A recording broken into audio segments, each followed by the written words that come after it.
from Bamenda to tell us more about it. And it also at exactly 11:49 here in the studio of Apex One Radio, which should be 4:49 in Bamenda. Motani, welcome to the program. How are you today? I'm doing so great, Enes. Good afternoon, and good afternoon to everyone listening or watching us. So how is Bamenda this Saturday afternoon? Bamenda, it's a very busy day for us in Bamenda, especially Saturdays. It's the day where there is so much hustle and bustle in the markets as people are trying to buy food, knowing that Mondays people don't go out, so they buy food on Saturdays for Sunday and Monday before Tuesday. So it's a very busy day. Right. So a while ago, when I got in touch with you, you said poets were meeting in Bamenda for the seminar. Am I correct?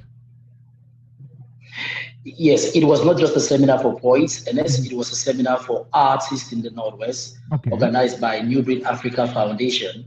It's one of the activities leading up to the Mbaka Awards. It's one of the activities because Mbaka Awards has a series of things that is being done before the awards. So this is a seminar that aims to empower artists to get them understand that it's not just about the art, there is more. It involved painters, musicians, dancers. It was a seminar for every creative. So let me just find out from you.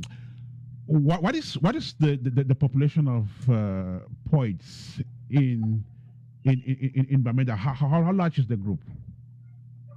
Okay, if you're asking for the population of poets in Bamenda, I will tell you that we have more than 100 poets, but we have fewer spoken word artists, fewer poets who are really interested in performing their poems.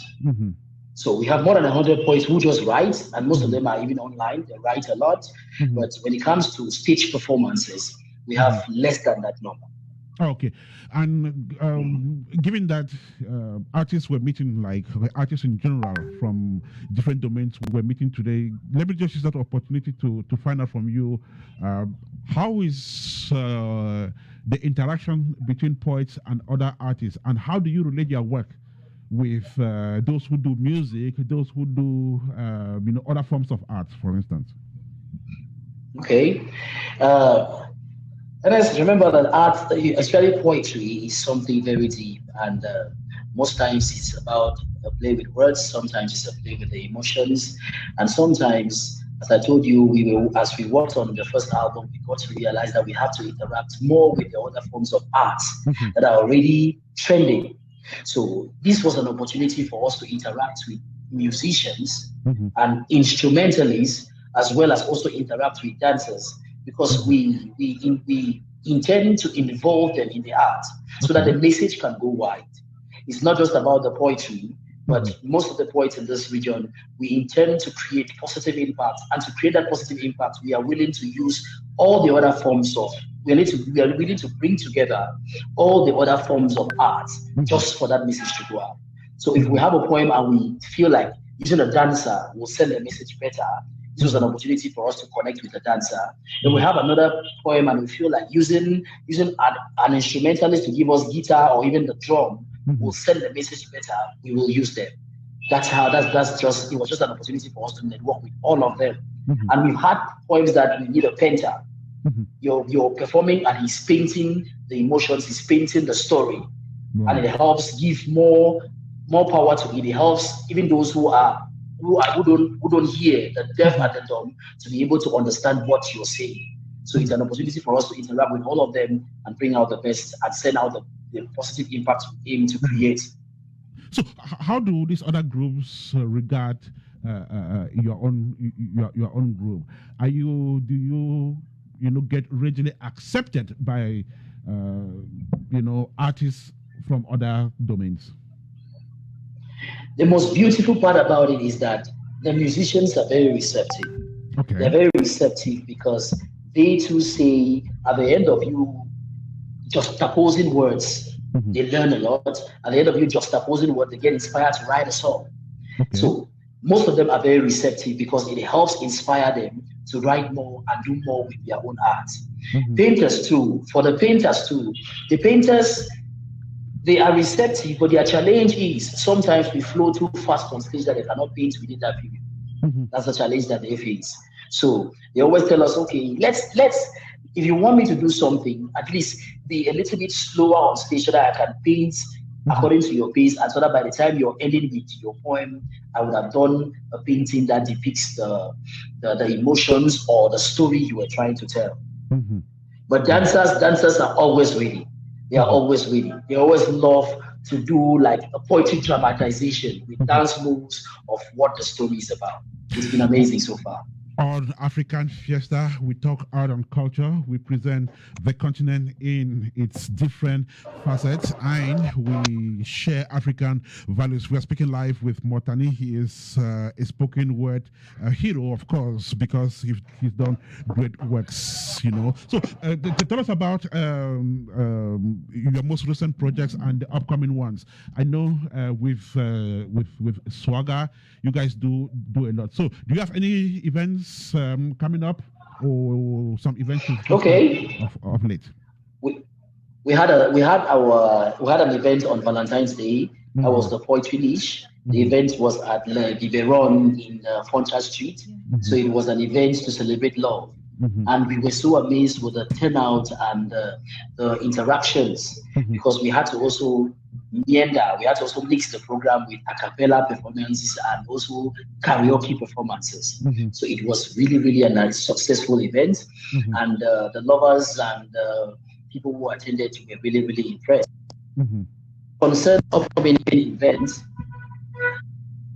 I think there is one other poetry event in Yaoundé, which is taking place now at this moment, organized by Nane Tube, who is one of the prolific poets here in Cameroon. She's doing one event right now on about love, about the Valentine's that just passed. So she's there with Don Y, who is also a poet. Then, concerning my recent project, as I told you, Ernest, after doing the Bruises, which was one track, we got to realize that it's high time poets add their voice to gender-based violence. Okay. So we are releasing Bruises, the EP, the poetry EP, which is basically on gender-based violence. It's a collection of 5 spoken words or 5 poems, and also interlocking with music from our artists like Zita Light, Ngeglois, and other poets. It's a collabo of poets and musicians. So that EP is ready. We are working on doing the release by April. It's a collection of 5 poems with amazing instrumentals, amazing vocals from our other artists, and also contributions from other poets. So there are collabo tracks in there. So it contains 5 tracks. The main purpose of that EP is adding our voice to gender-based violence, looking at gender-based violence from another perspective, from its origin and also from the side of the perpetrator of the violence. Okay. So you just mentioned that the work is ready, just getting set to be released. Okay. Yes, the work is already ready. The studio sessions, we are done with mixing and mastering. So what we are now trying to crave for is to galvanize other organizations who are into women advocacy and gender-based advocacy to join us in the project, so that we can also see if we can produce videos. We can come up with videos for some of the tracks in the album before we release it in April. Okay. Oh, that's beautiful. So, what did it take you to put all of that together, and for how long did you work on this? It took like 6 months. I think it's 6 months. That's a long time. Yes, because after doing the Bruises one, and my personal Coach Landro Name, therefore said there is more to gender-based violence than just talking about the origin. That it's possible to look at gender-based violence from the place of the perpetrator, from the eyes of the perpetrator. What gets them to do that? So he told me that there is more to that. So we had to go back and do research to find out what can spur another human being to cause pain to another human being, especially in the point of either verbally abusing them or physically abusing them, because it's a devastating act. So we had to do a lot of research to find out and interview a lot of victims, and some perpetrators had to grant us interviews, but pleaded for anonymity. So we had to do a lot of interviews so that we can come up with points that will help tell their own side of the story, because till we get to the point where we understand the mind of the perpetrator, that is when we can help the perpetrator to not carry out those acts. How do you intend to use this work? How do you intend to promote it when it does come out? Okay, when the work is out, as I told you, one strategy first is to network with the gender-based violence advocacy organizations we have here in Bamenda, because we have more than 20 of them to get them involved. We are planning to do also a live concert, and that live concert will be a poetry dramatization on stage of the poems in that album, and we are going to involve actors and involve musicians and instrumentalists. Then we are planning also a gender-based violence walk here at the commercial level here in Bamenda, which will involve all the other organizations too. Then we are also planning to get to do videos for some of the tracks and post them on YouTube. And before then, all the entire album will be available on Spotify, Google Play, Pandora, Tidal, whatever streaming platform. It will be available there so that people can consume. And then also using it as a therapy for those who have been victimized, because we do more of therapeutic poetry tracks in there that will help victims or survivors of gender-based violence to be able to live with themselves. So that's why we are getting to gender-based violence organizations who are in contact with victims and perpetrators alike, so that during their sessions, their working session, their workshops they have with these victims, they can also get them to have a listen, so that it can help them overcome the trauma. It can help them move on with life, because once you are a victim of gender-based violence, you cannot just let the perpetrator ruin your life. You can still survive and you can still make it because others have done so. The 200th edition of African Fiesta on Apex One Radio, we are receiving Africans from all walks of life, especially artists, and Motani is one of them. He's live from Bamenda in this edition of the show, and he just announced that something big is coming up in April, and this time around it's going to focus on gender-based violence. Well, so we're going to run off with your most recent award. I know you got recognized recently. Tell us about it. Yes. Okay. Recently, New Breed Africa Foundation, which is a grassroots association here in Bamenda, which has been doing a lot to promote positive arts. Because when I talk with the CEO, I believe is that the best way to promote positivity is to feed it. Okay. The best way to somehow disregard negativity is to feed the positivity. And she also made me understand that the best way to help people is to first of all love them. They decided that they have been carrying out this award for 7 years. This is the 7th year of the award. So they award people from all walks of life, from poetry, music, organizations that are doing great, instrumentalists, those even business people. They do awards for all of them, so long as you're creating positive impact in your community. In your community. So that is their target, positive impact in your community. So for this year, they usually do nominations. They always allow the community, the masses, to do nominations, to nominate those they feel their crafts or their business or their art is impacting their lives. So normally they always pick 5 nominees, and then they create a flyer for those 5 nominees. And then at the day of the award, they announce the winner for each category based on the nominees that were nominated by the masses.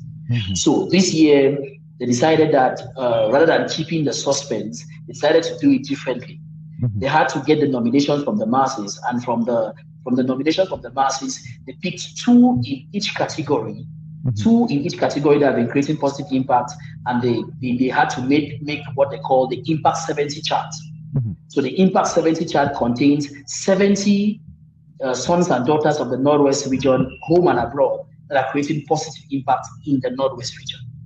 That was the Impact 70. Then from that Impact 70, they had to pick out now 1 from each category that will be given an award on the 26th of February at 1 p.m. at the St. Louis University Institute. Okay. So by God's grace, I was selected for the spoken word category. We were two of us nominated for the Impact 70. I had myself and I had Yeka Desmond of Famous Inc. So they, after doing their review, said, okay, I will be the one awarded this year as spoken word artist of the year. And that trophy will be received on the 26th at St. Louis University Institute there in my 3 in Queen. We'll be looking forward to that. Congrats in advance. Thank you so much. Thank you so much for joining us on this show. So trust me, we'll be back with you not too long from now because there's a lot coming up. I want to thank you so much for joining us on the program today, Motani, and once again, congrats. Thank you so much, Ernest. And regards to this artist in the studio, thank you so much for being there. Thank you so much. All right. Thanks. And do have a fantastic rest of the day.